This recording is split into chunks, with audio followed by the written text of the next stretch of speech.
Hello, and welcome back to Calligraphy Biz Corner. I'm Elaine. And I'm Xiao Chen, and we're so excited to bring you a guest episode today with Madelyn Furlong of Madelyn Victoria Co. She's an expert on both Showit website design and also creating engaging social media content.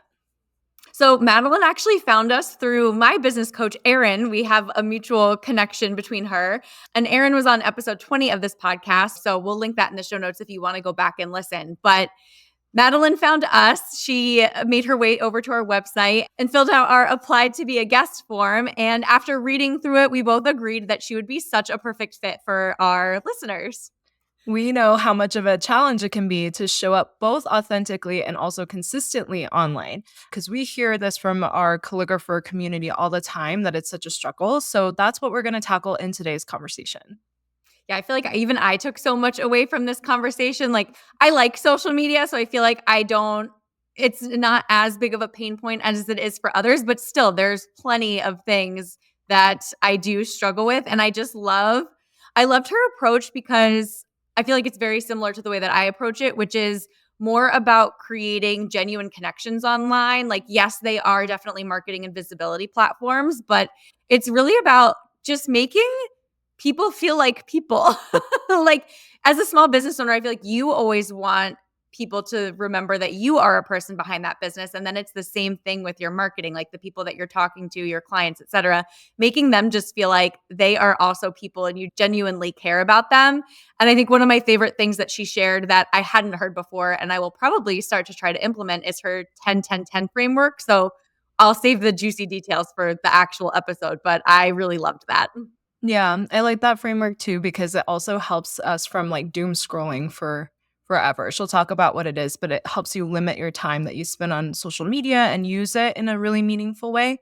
I also really kind of took that away from this episode is just like building the genuine connections because there really is so much noise on social media that we get bombarded by. Like, not only people we follow, but also like suggested people and also ads and all this stuff. It often seems like everyone wants me to do something or wants to compete for my attention. And so it is really refreshing when someone just wants to have a conversation with me and it's just about that, just about building a connection. So when we talk about showing up authentically, we talk a lot about how to actually create a relationship because that's all we really want as people. So we want someone who cares about us like personally.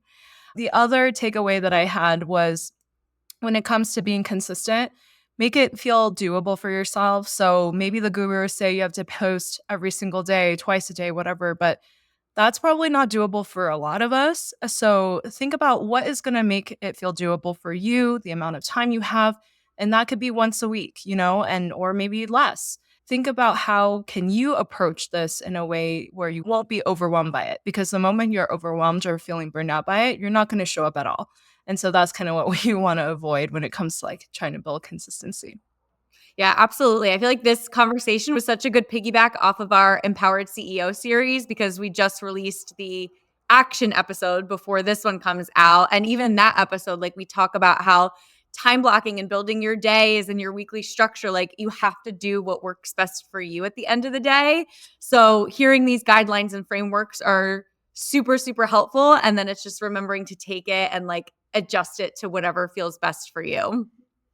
And then don't forget if you want to support production of our show, if you enjoyed our Empowered CEO series or enjoy our guest episodes, we would love your support. You can go to the support our show link in the show notes and you can buy us a coffee or multiple coffees there. And that just goes into covering our costs and time for producing the show. So, a little bit about Madelyn. Madelyn is based in small town Wetumpka, Alabama, and she helps small businesses create Showit websites and engaging social media content so they can turn their leads into sales. She uses her knowledge and experiences to help clients transform their customers into cheerleaders and take their businesses to the next level. By helping them create a standout website and social media presence, they can show up online with confidence. All right, without further ado, let's turn it over to our conversation with Madelyn. Welcome, Madelyn. We're so excited to have you here on our show. Why don't you start by just giving us a little bit of introduction to yourself and share a little bit about your background, your journey, like what led you to specialize in Showit website design and social media marketing? Well, thank you both for having me. I'm so excited to be here and talk with you. I'm just really looking forward to this conversation. But so I found that a lot of small businesses know that it's important to have a cohesive website, and they know that it's important to show up on social media, but they aren't really sure how to go about doing that. So I help them create a Showit website and engaging social media so that they can actually feel confident online and then turn those leads into sales. So I always tell people, like, I'm an accidental entrepreneur. I had no intention of owning my own business. Like, that was really not on my radar at all.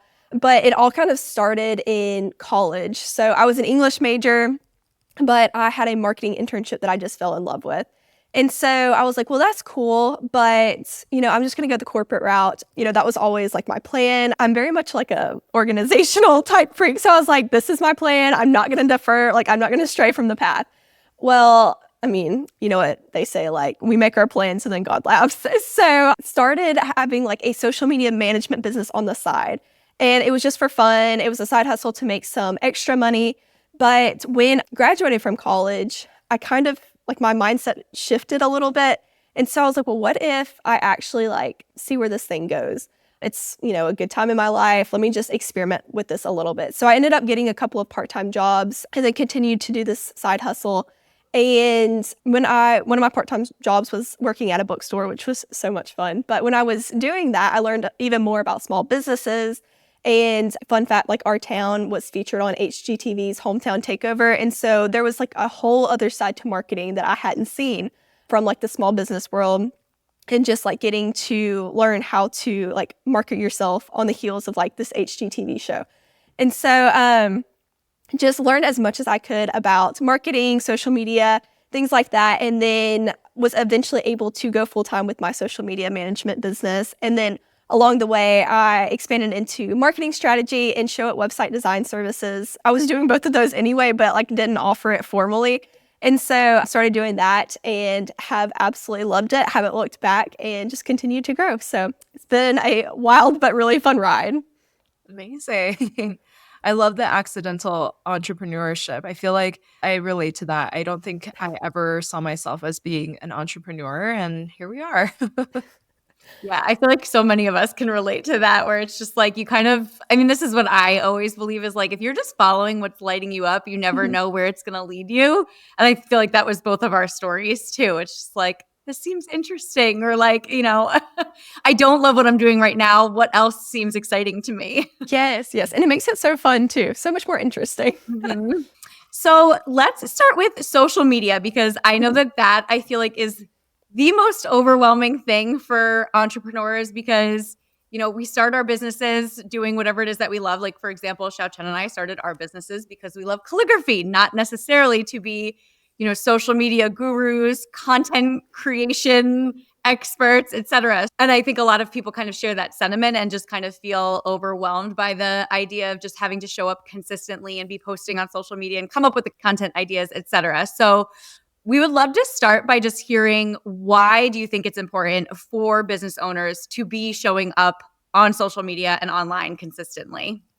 That's a great question, because that's one of the most frequent comments that I get, is that social media is super overwhelming and they don't know where to start and they don't know how to be consistent. So it's for a good reason too. Like, I understand there are so many accounts on social media, and a lot of businesses feel like they're on this like endless hamster wheel trying to create content, and social media is just always changing. I mean, like, for example, a few weeks ago, Instagram unrolled all of these new changes, like new dimensions and like for posts, and then like how long reels are, and like how different content is ranking, things like that, just to name a few. So you can like really get exhausted just thinking about it and trying to stay consistent. But I think showing up consistently is important for several different reasons. First of all, like, it builds trust. So people don't buy from someone that they just discovered, at least not usually.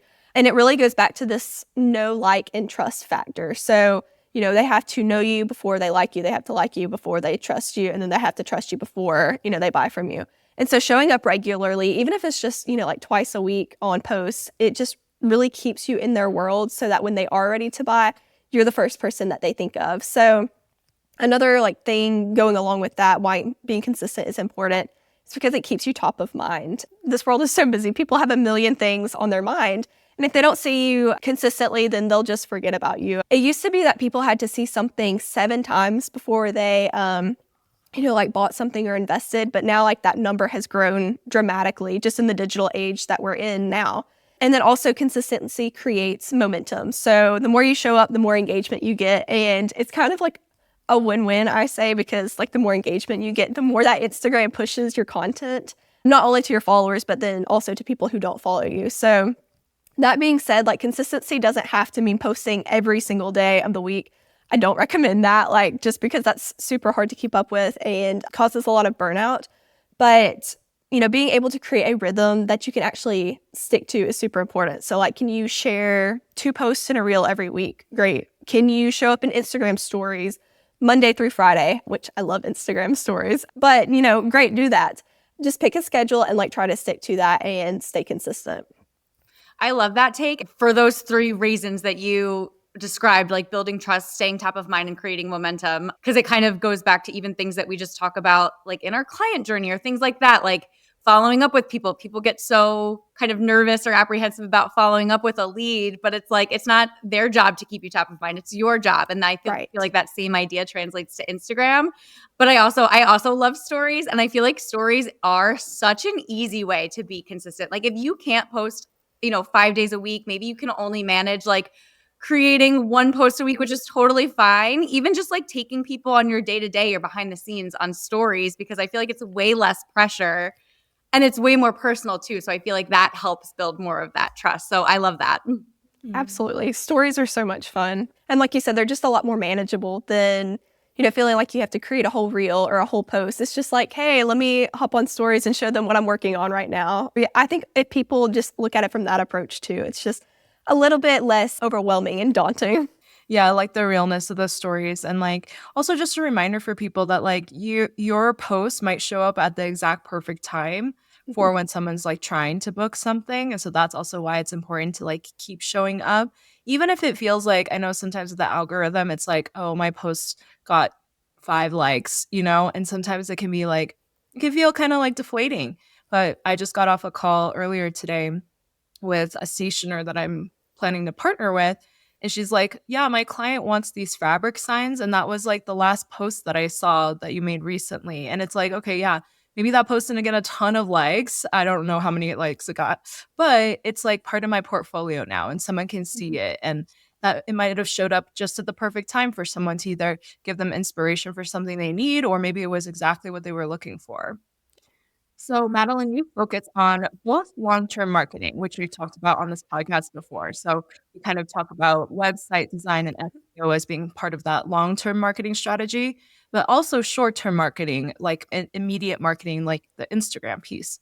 So, I'm really curious, since you work on both sides of those, how do you balance those different aspects of marketing when we as business owners have such limited time? How do you think about prioritizing one or the other or both? Like, how do you think about that?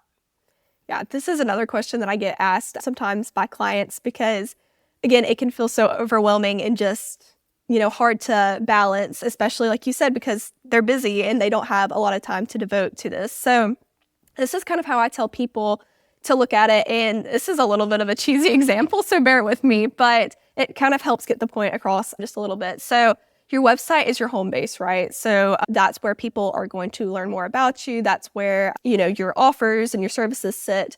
But social media is the like invitation to get people to that website, that home base. Again, your website, it builds the credibility. It gives people information that they need. It converts, those leads into clients.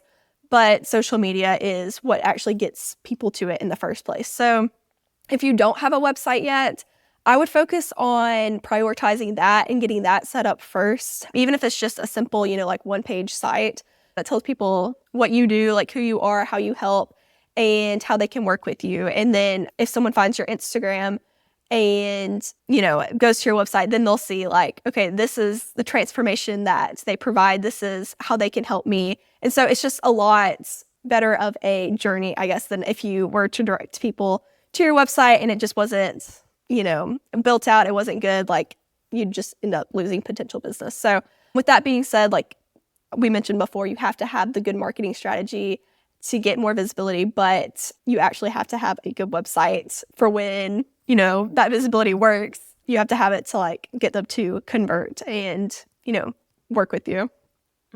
Yeah, one thing I noticed, just to kind of add on to that as an example, is I noticed that for calligraphers, a lot of times our Instagram will serve as kind of a portfolio of our services, especially in the wedding industry. What I see happen a lot is like people will share, like planners or other calligraphers will share each other's profiles. And then the client might like skim that first to see like, do I like their style? Do I like their type of work, etc. And then if they kind of pass that first screen, if you will, then that's where they then go to the website to learn more details about process, services, FAQs, about the person that they might want to work with and kind of dive deeper. And I think that's kind of what you're getting at. That's how they work together, right? Yeah. And I love that you mentioned that it serves as like a portfolio, because I always like recommend having, you know, your work on your Instagram, like, you know, having it as a portfolio and like having case studies. Because I mean, just a few weeks ago, I shared a case study from a client and they reshared it, and then I got a lead from that. So you don't realize like how impactful that can be. And then, you know, of course, they'll go to my website and like do, you know, like get the information from there. But that case study, that portfolio is such an important piece as well. So I'm really glad you mentioned that. So thinking about our Instagram profiles and thinking about showing up consistently on social media. And again, I think you already mentioned a little bit with just like how much content is being created and put out there these days. What are some strategies that business owners can use to just help them stand out more authentically online? Because I think that's a big thing too, is like wanting to feel like, I don't know, that you're not just like faking it or it's not authentic to you. Like, I think that people do care a lot about showing up as the person behind the business. And I think a lot of people also, at least calligraphers that I speak with, tend to struggle with like how much personal aspects do I share on my social media, on my business page versus just keeping it business. And I personally think that there is a balance there. But I think we also tend to hear authentic and immediately think like, oh, I have to show every single piece of my personal life then. And I don't think that that's necessarily the case. So to kind of sum up that question, going back to the meat of it, is do you have any strategies that business owners can use to stand out authentically? Yeah, I absolutely love this question and I have a lot of thoughts about it. But as far as like strategies, first of all, like start small and stay consistent. So we already touched on consistency a little bit. But again, when I see people trying to tackle it all, and whether that's like posting every day or whether that's sharing like all of their life, which like you said, I don't recommend, like there's definitely a balance, that just all leads to like frustration and burnout. So one of the things that I like to tell people is, as far as strategies, you can start with the 10-10-10 method. So this is something that I do. I encourage my clients to do every day. So it's spending 10 minutes on like your feed, engaging meaningfully with people. So like actually being genuine in your comments. 10 minutes on Instagram stories, which I have found that those 10 minutes are like the most impactful. Like when I'm going through like client stories or, you know, people that I just really admire in the business world, like so many awesome relationships have come from that. And it just feels like a bunch of friends. Like it's really awesome. And then the last 10 minutes is, you know, spending it on like accounts that your target audience is following. So, and if you don't have 10 minutes to devote to each of these groups, then, you know, do whatever is manageable for you. And so like the goal with this is not only to, you know, be intentional and not spend hours on the vortex that is Instagram. Like when you set a timer, that's, you know, your key to move on. But it's also just being authentic, it's showing up, it's building connections, and it's making sure that like you are, again, just engaging meaningfully, like leaving comments. And I know I mentioned this earlier, but in stories, like, I mean, truly, I have made so many different business friends in stories just because, you know, I've watched their stories and I've spent like 10 minutes every day engaging with them and like really caring about, you know, their life or their business. So 10 minutes on the feed means 10 minutes kind of scrolling your feed and engaging your feed? Okay. Yeah. So it's like accounts that you already follow. And then the 10 minutes on stories is engaging with stories of people you already follow. So maybe liking, sending comments and stuff like that. So this is all a model. The 10-10-10 is all a model about engagement, right? Like Yes. Yeah. Then 10 minutes, the last one was on accounts your target audience follows. So Yes. tell me more about that. Yeah, so it's really putting yourself in your audience's shoes. So what accounts are they already following? where are they hanging out? What kind of content do they enjoy seeing? And so then it's like going to those accounts and, again, leaving meaningful comments. I mean, several times, like in the past, I want to say like month or two, I've had clients tell me like, oh, someone found me because I left a comment on, this Instagram page. But then also like you can go a step further than this, and you can, if you have like a leads list and, you have their Instagram information, like their username, then you can go on their account too and just like, engage meaningfully. Now I say engage, but like we don't want to spam. We don't want them to like think that we're being like slimy salesmen or like icky about it. Like we want to genuinely pour into them, genuinely like show that we care. And I think that's really the key right there, because I've seen both ways. I've seen where people are just, trying to go about it all wrong. They're just trying to get, the sale, and they don't care about the person. But when you do care about the person, you do meaningfully and authentically engage with them, then like that makes a big difference. So I definitely want to like put that caveat in there. Yeah. But as far as like standing out like authentically, I mean, in today's world, there is just so much like noise, I guess, and it's also like a very AI driven world. And so, I mean, this is like one of my biggest pet peeves, when I can tell something was written by AI. I mean, nothing against, using ChatGPT for like a caption, but when you can like clearly tell that ChatGPT wrote it and it's like blast off to your next adventure, and then it has like the little rocket ship emoji, I'm like, ooh.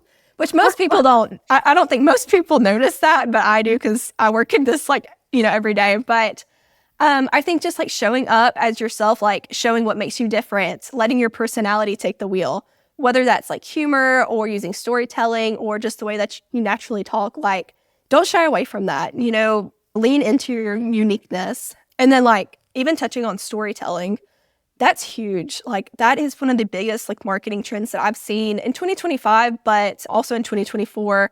And I mean, it's always been there. People have always loved stories, I mean, for centuries, people just gravitate towards stories. But I think we're even like more so gravitating towards stories because we live in, a world that uses artificial intelligence. And there can be like I guess like fakeness factor, for lack of a better word. And so people just like genuinely crave those like real stories.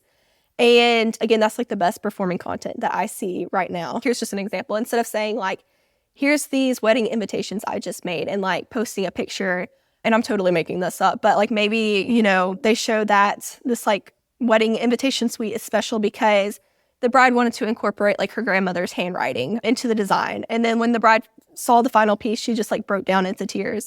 It doesn't have to be that extreme, but just like pulling out stories and like really highlighting those in your posts and making sure that they are just really connecting with other human beings. And then I would say also like sharing behind the scenes content, which I know we've talked about this a little bit, but it's worth mentioning again. People just, again, they love the behind the scenes content. And I know a lot of my clients, when I tell them like, oh yeah, you need to like share more behind the scenes, whether that's in a reel or a story, they're like, nobody cares what I did over the weekend. Nobody wants to see that. Nobody like is going to spend time watching this. But then when I flip it around and I ask them, I'm like, okay, so do you like watching these types of stories? Oh yeah, they're my favorite thing. I'm like, well, maybe this is something that we should consider. So it's really funny, like when they see that light bulb go off. So you don't have to share like every little thing. Like definitely do not share like your most like personal things, of course. But I think like the more that you can integrate, behind the scenes of your business and like sprinkle in some from your personal life, the better. And I don't have like concrete answer for how much is too much, but I think like, you'll know like from your gut, but then also like the responses that you get from people. You can usually tell like when they're engaged and like maybe when they're not, watching as much, or, maybe when you cross the line of, oh, this is too much. But usually like people that I talk to have the opposite problem. They aren't sharing enough. Yeah, no, that's all really helpful. And I love that you touched on like, even with just that example of like a caption of a wedding invitation suite, like it's more about creating emotional connections rather than just like, here's this piece of work that I did, here's this portfolio piece that I did. It's like bringing out, because especially as calligraphers, like what we do is very emotionally driven work. Like it's either for wedding days or really special events, or we're tying in these like keepsakes and details and, personalized aspects of people's love story or whatever the case may be. So pulling that out to create these emotional connections between you and your audience on social media, I feel like is such a great reminder. And I think it's the same thing with like the stories too. I mean, like you said, people get scared to share certain things or to be a little more just like themselves and just share some personal things on stories. But it's like that is where you are creating these connections with people. If you like consuming it, other people also like consuming it. And I also think that we always get in our head of like, well, why should I share this? Who cares about this really? But it's like remembering that there are very different buyer types out there. Like people have very different buying psychology. And some people might need to see reviews and testimonials in order to trust you and buy from you. Some people might just want to know that like, oh my gosh, she reads the exact same books that I do. Like I know that we're going to get along. I really want to work with her. Like there's so many different aspects of reasons why people purchase and make investments. And I feel like you kind of have to touch on all of them a little bit in your social media presence and the way that you show up in order to make sure that you're hitting these different people. Yeah, absolutely. And you were talking about doing the behind the scenes. I think not only does it build that connection and authenticity, but also it gives us more content to repurpose. So if I have one project and I have like some final photos from the wedding or photos that I took myself of the final piece of work, I can also make a reel of the behind the scenes that went into that work. And now I have more content to show. And maybe I do a couple of different behind the scenes from different angles, like so just think about that as a way to help you like create more content from the projects that you already have as well. Yeah. For sure. I also think but behind the scenes is so great for calligraphers because it's so easy for people to see pretty photos of like signs, envelopes, stationery, etc., and not think about all of the work that goes into it. And I think that it also just reinforces like your expertise, your value, why your prices are the way they are. Like when people see you literally doing something by hand, they're like, oh, I couldn't do that. I need to hire this person for my wedding.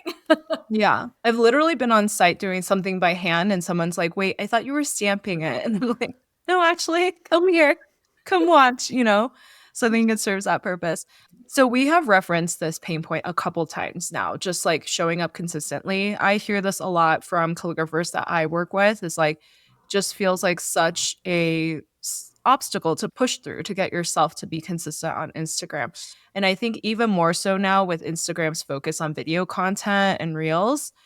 So for someone who is having trouble staying consistent with content, and I'll count myself in that category, because for me, kind of just it always ends up falling to the bottom of my list. There always seems to be something more important to do in my business that I need to get done. And that's a large part of why it's hard for me to stay consistent. There's just simply not enough time in the day, even when I have the best intentions, when I have things that are like that I've planned out and stuff. So, how would you help me get back on track? What's the first thing that I should do? Okay, so the first thing that you should do is you should sit down and figure out what you want your goals for next month to be. So I always tell clients who are overwhelmed with this and who want like done with you help, I say, okay, and we usually do this at the end of the month. I said, okay, like what do you want to accomplish in the month of March? So do you want to post, twice a week? Do you want to post 3 times a week? What do you want that to look like, first of all? What are your goals? Do you have like something that you want to highlight, like a service you want to highlight? Do you have a new freebie, a new offer? Because if you do, like obviously we're going to want to incorporate that into your content. What is your audience's pain point is another question that I ask them. Like for you guys, wedding season is around the corner. People are, thinking about that. So, you want your content to reflect that. So it's first coming up with a plan, like writing out those answers, kind of creating like a loose framework. I actually have my done with you clients like make a content calendar, and they can just use a paper calendar. Like it doesn't have to be fancy, but like the block calendar, like the wall calendar with the blocks on it. And I have them actually like go in and put, okay, post number 1 on Tuesday, post number 2 on Thursday, post number 3 on, the following Tuesday, post number 4. And so they can see like where they're going to post. And it's just like a very rough outline. It's like a skeleton almost. And then later we'll go back and we'll fill that in. But yeah, that's where I would start with first, is just figuring out how consistent you want to be and then what your goals and overall like audience's pain point is going to be the following month. So say we make our plan to get consistent. We've got everything mapped out. We know what our goals are. We know what we want our posting schedule to be, know what we want to be promoting and what our audience's pain points are, all of that good stuff. So now the next step, I feel like, is coming up with ideas. So again, I feel like even if you can get really clear on that first step of I have my plan outlined, how do we actually take that and then start to come up with content ideas and create engaging content without it just like completely taking over our, our daily schedule, or time blocking goes out the window because you've just spent 3 hours on one post. Oh, yes. That's the worst. That's me. Yeah.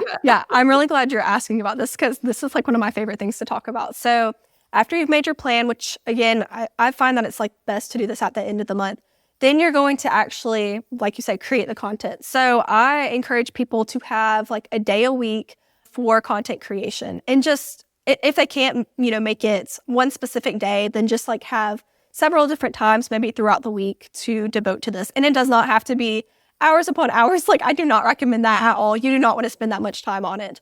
But for me, it's spending a couple hours on Thursday morning making my content. Once I have that in my mind that I'm going to work on content Thursday at 10 a.m., I have that in my calendar. It's a recurring calendar block, just so I can make sure that I get it done, because if it's not in my calendar, I will not get it done.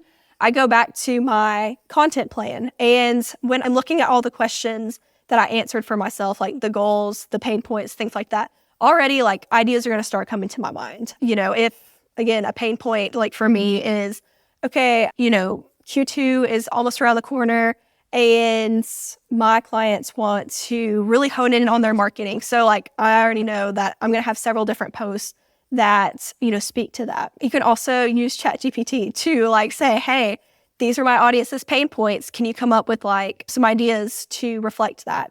I take all those ideas and I just start mapping them out in my content calendar. So we're filling in the framework a little bit, right? And it is so helpful when you actually have, you break this down and you actually see all the ideas. You're not just saying, okay, it's Thursday, what am I going to make, today? You already have those ideas mapped out. And so, and plus your brain, I find that when you kind of break this up and you have one time for content ideas and then one time for actually creating the content, your brain isn't going back and forth as much, and it can actually concentrate a little bit better. But so once you again have come up with that plan, come up with the ideas, set aside a day to do that, then I like to start with my biggest pieces of content. So I have an email list. Some people have a podcast. So whatever that biggest content pieces, maybe it's a blog, start with that first. And then write that. And then you can start, from there, you can, post that. But then you can repurpose it, which I love repurposing content. I mean, oh my goodness. If you are repurposing content, you're missing out. It is one of the biggest time savers. And I mean, you can turn a podcast into an email. You can turn it into a blog post, and you can break it up into 2 social media posts and a Instagram reel. I mean, there's so much. And I know a lot of people get scared when I tell them this, because they're like, that's a lot of the same content. And I'm like, well, first of all, people aren't really paying, a ton of attention. They're not going to notice that you're repurposing the same content. Second of all, some people are on your social media that may not be on your email list, who may not listen to your podcast. So you're kind of hitting them, that way.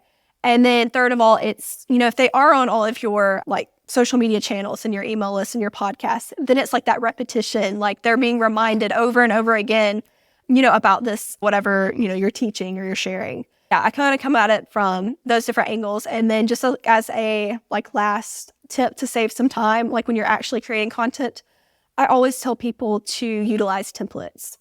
So, for carousel posts, have several of those templates. For quote posts, have several of those. For static posts, and you can just keep reusing them. You don't have to design it from scratch every single time. And that cuts down drastically on time. I mean, that is probably one of my biggest time savers, that and content repurposing. This is really, really helpful. I also love that you recommend splitting up kind of your ideation and planning versus the actual creation, because I do think it's a lot harder to kind of have your brain be switching back and forth between like, what are the good ideas? What should I turn into actual ideas? We're also big fans of repurposing content over here and just making it easier. And I love that you pointed out like all of the reasons why it is okay to be repurposing your content. I know like one of my biggest struggles, so this may be like a selfish question that I'm asking, but I feel like one of my biggest struggles is like I do what you just described. I have, a day where I'm kind of brain dumping just ideas and kind of deciding like what do I think might be good to chat about depending on what my goals are like for the next 2 weeks. And then I try to put those into like actual days of the week. But then when I sit down to create, I'm like, is this still a good idea? Do I even want to still do this? What if there's something better or like a better way to say this or a better like post about this instead? And then I go into like this analysis paralysis mode that just ends up costing me so much time. And I'm like, oh, I got nothing done. Oh my goodness, I fall in that trap too because I'm a perfectionist. I'm an Enneagram 1, and so it's always just like, asking myself, oh, well, did I word this right? Or again, what if I, could do something better, like come up with something better? But I have a mentor, and she always reminds me, she's like, done is better than perfect. Because if you're always trying to get like the absolute perfect post, like you're probably never gonna, post that. Like, can't tell you how many times like I've gone back and I'm like, oh, I should have like replaced that word with something else. I would realize that days later. But again, if I just like waited around for like the perfect, like, inspiration or the perfect like word to strike, then I would never get anything done. So no, I totally feel you there. I'm definitely a perfectionist when I come to that, or when it comes to that. But just have to remind myself, like, I am, sharing something valuable, even if it's not like absolutely perfect, like it still has a lot of, purpose, and it carries like a lot of merit. So yeah. Yeah. That's such a good reminder, I think, for all of us. Yeah. And I love how, as you were talking, so this episode hasn't come out yet, so you wouldn't even know this. But the last part of our series is around taking action as a CEO. And you mentioned 2 of the strategies as you were giving your answer. And so we talk about time blocking, and we also talk about minimizing context switching. So I feel like we're totally on the same wavelength Oh, here. I love that. I love that. See, I knew that we had something. Yeah. And then I love the kind of the hack about having templates created for posts so that you don't have to spend that mental energy every time you want to create a carousel, a quote post. And one of the things that I love is just to like purchase a template pack. So Yeah. I don't need to spend time designing everything. So I've purchased these off Creative Market before. I'm pretty sure Etsy has them. So you can look for something that kind of fits your aesthetic, and then you can always customize it to match your brand, colors, fonts, etc. in Canva. And that makes it a lot easier and faster to create some of these posts as well. Yeah. And Canva makes it really easy to organize it too. Like you can organize it by folders, like have all your static posts in a folder, have all your carousel posts in a folder. I mean, it's really so easy. And then you can just go in, pick it out, and then, keep recycling and repurposing. Yeah. All right, we're going to switch gears a little bit because one of the things that you had mentioned to us when you sent in like some information about yourself in terms of speaking on this podcast is you mentioned a customer journey framework. So I would love to spend a little bit of time if you can share with our audience, like, what is that framework? And then how does it apply to what we've been talking about so far about showing up online? So I like to think of the customer framework, the customer journey, as like 3 different pieces. So you have organization, personalization, and going the extra mile. And when all 3 of these are done well, then you're going to turn your customer into your biggest cheerleader, which is, such a great goal. It's such a great way not only to, make sure that they're satisfied with your product or your service, but it's also a great marketing strategy too, because when people, absolutely like love what you do, love how you've helped them, then, what are they going to do? They're going to, maybe post about it on social media or tell their friends and family about it. And so like turning your customer into your cheerleader, I mean, just has so many different merits. But diving into like the key parts, the first one is organization. And I know I keep mentioning like I'm an organizational freak. I feel like I've mentioned that I'm like love organization several times already, but I really do love planning and organization and just like all the things. So even though you wouldn't think that organization plays a big role in the customer journey, it really does. It shows that you respect your clients, you respect their time, you respect, the fact that they chose to work with you. And so I always tell people, like, you can't plan for everything, but you can be as prepared as possible. So, what does that look like? It can look like establishing a clear communication plan with your clients up front. It's making checklists and SOPs so you know exactly what the process looks like. And I even, you can take this a step farther and like not only have checklists for yourself, but then you could even give it to clients if it's appropriate.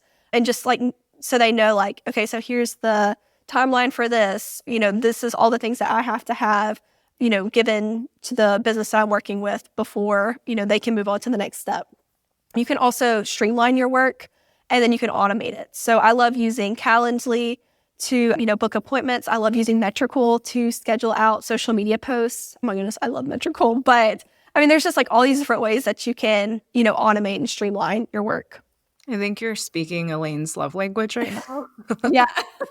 We're both very organized, but I think Elaine even more so on all these fronts. I Yeah, love it. a big systems and client experience girly over here. And I love that like one of the first things that you said was basically that your customer journey is your best marketing tool, because that's what I practice and preach in my own business, because I do think it's so powerful when you can turn those clients into cheerleaders, because they either become repeat business or they go and tell all their friends and then those friends go and tell their friends, and it's just like it also then takes the pressure off of having to show up every single day on Instagram or like make sure your website and your SEO is on point. Like it takes a little bit of that pressure off to know that you will still be getting consistent inquiries coming into your business because of your client experience and your client journey.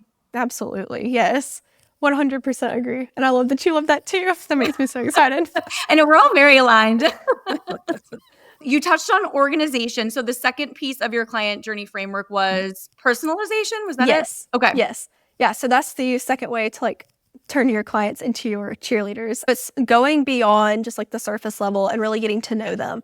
So this could be surprising clients with like unexpected kind gestures, or it could be like, for example, maybe you're sending them a handwritten note thanking them for their business, or like a birthday card each year, or just remembering to follow up with something that they told you. Maybe like, you're doing calligraphy for a baby shower, like the invitations for a baby shower. And maybe you check back in like several months later and, just check in on them like mom and baby. That means so much. Like when you just reach out and just follow up, and I'm sure you guys do this, but it's like, just making sure that you're as personable as possible.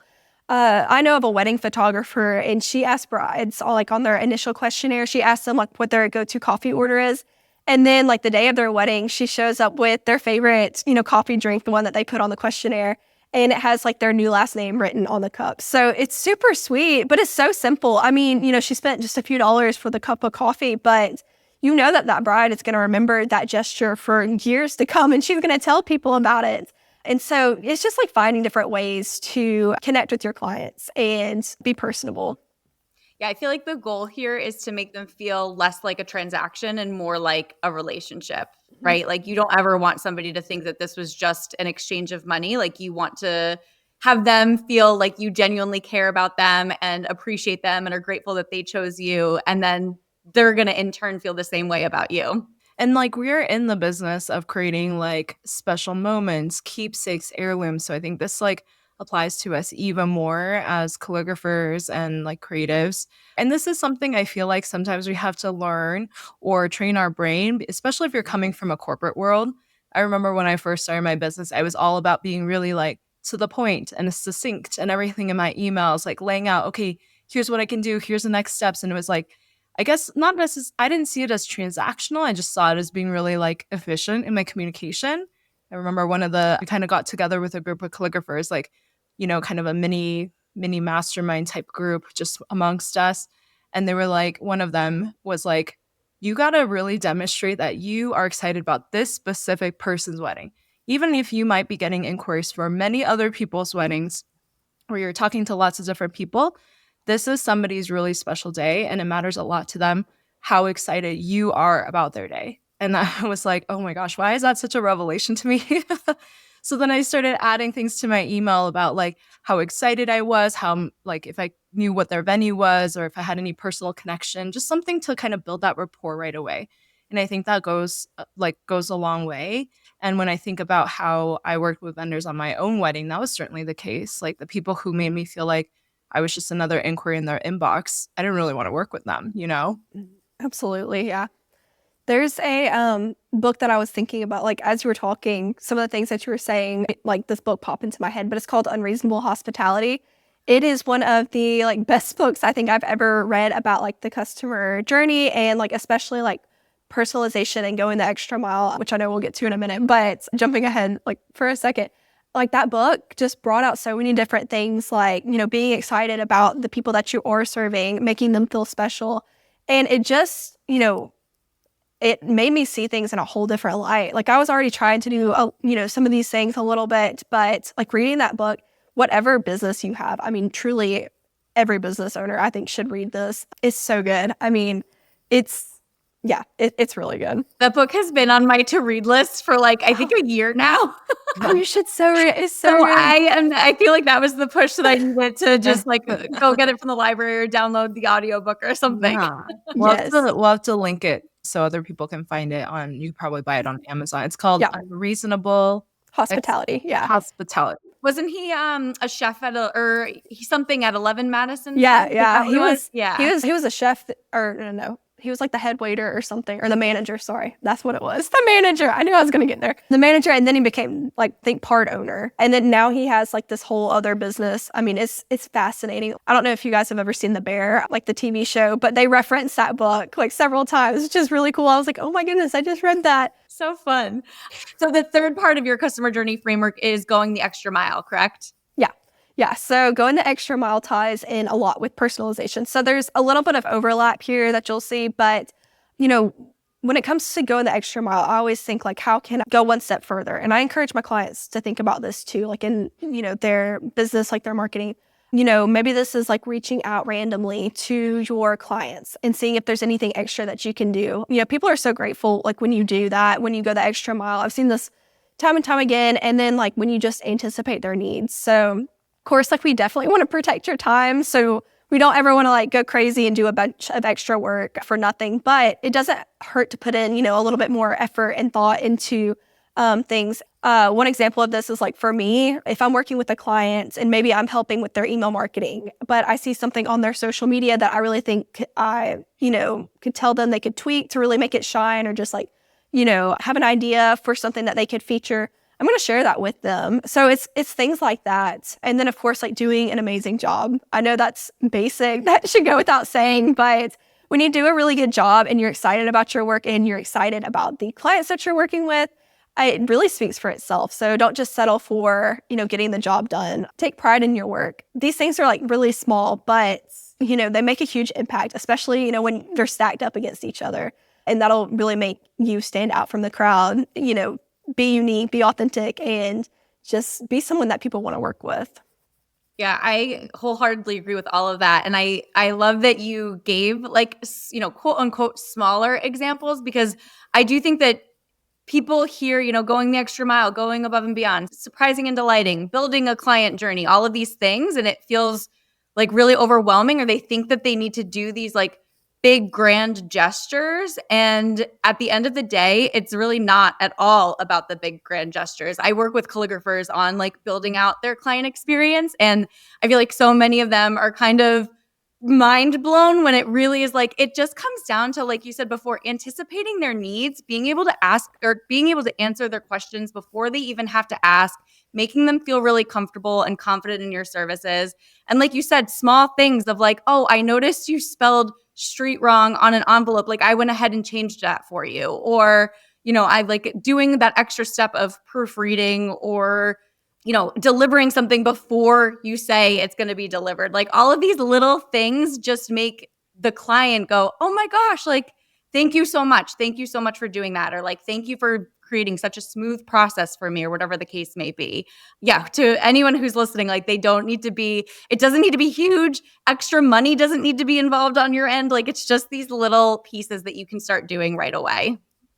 And just kind of tying into how we were saying, like just treating people as people, because I think that's what we all want and crave these days. Like with another example would be like with my mentoring clients, if I see an idea that I have or a connection I would like them that I think would be great for them to make, I'm still passing that on to them, even if our technical contract has, been over. Because to me, like that relationship is the most important, the most valuable part to me, more than like if we're technically in an official mentoring relationship or contract right now. So, I always am trying to keep an eye out for those things too, even with past clients, still keeping in touch with them on Instagram, liking their moments when they have milestones, new babies, things like that. And I'm not doing that out of wanting more business, but just more wanting to keep that relationship going. Yeah, I love that you mentioned building that relationship, keeping that relationship going, and like just genuinely caring about them and connecting with them. And I think that's where the 10-10-10 method could come in again, because, again, the first like 10 minutes that you're spending is engaging with people on your feed. You're engaging with like those past clients, when they're on your feed, you're, wishing them congratulations on their baby, or you're, checking in to see how they are, or, you're replying to their story about, the new puppy that they just got, things like that. Like you said, it keeps you top of mind. So that's just like another way kind of that it's all connected. But one example too that I wanted to share about like going the extra mile is a client a few months ago. She lost her brother and it was really hard. And so I just sent her like a Panera gift card, and it wasn't much. I mean, it was like $15, but that like gesture, it was unexpected for her, and it just meant so much. And she keeps talking about it. Like I saw her just last week. She mentioned that again. And, going the extra mile, it doesn't have to be, like you said earlier, Elaine, this huge grand gesture, but it can just be small things here and there that just really make an impact. Yeah, just to know you're thinking of them, That's all we really want as people, right? Exactly. Yeah, I feel like this whole conversation really just comes down to like creating genuine connections. And if you're doing that in your business, online, on social media, on your website, in, direct client to client interactions, then I feel like you're doing it all right.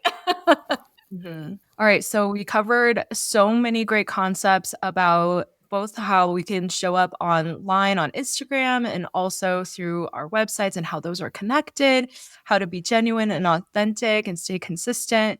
So just to kind of wrap up here, we would love to hear if our listeners want to find you, what is the best way to connect with you and learn more about what you do?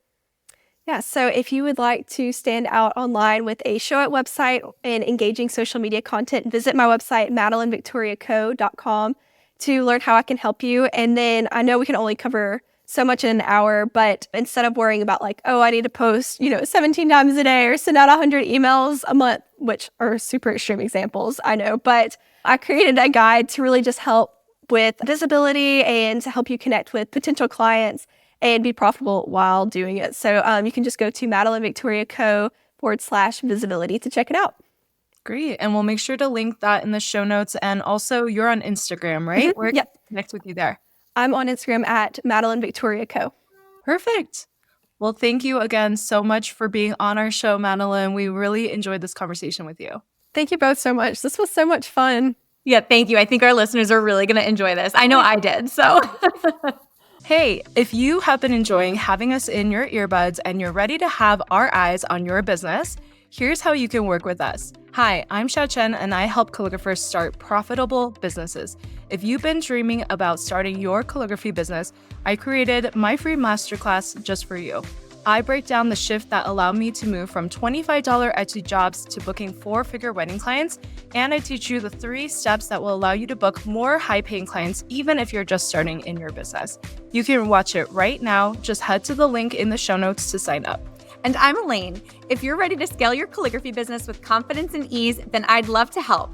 Inside Flourish and Biz, my signature 12-week group coaching program, I help calligraphers like you craft a luxury experience that makes you stand out, streamline your workflows to free up hours every single week, and effortlessly attract high-end clients who value your work and are excited to invest with you, all without adding more to your to-do list. Learn more at the link in our show notes. And as always, come hang out with us on Instagram at Calligraphy Biz Corner. Follow our show and give us a quick rating. It really, really helps other creatives like you to discover us. Until next time, keep the ink flowing and the dreams growing.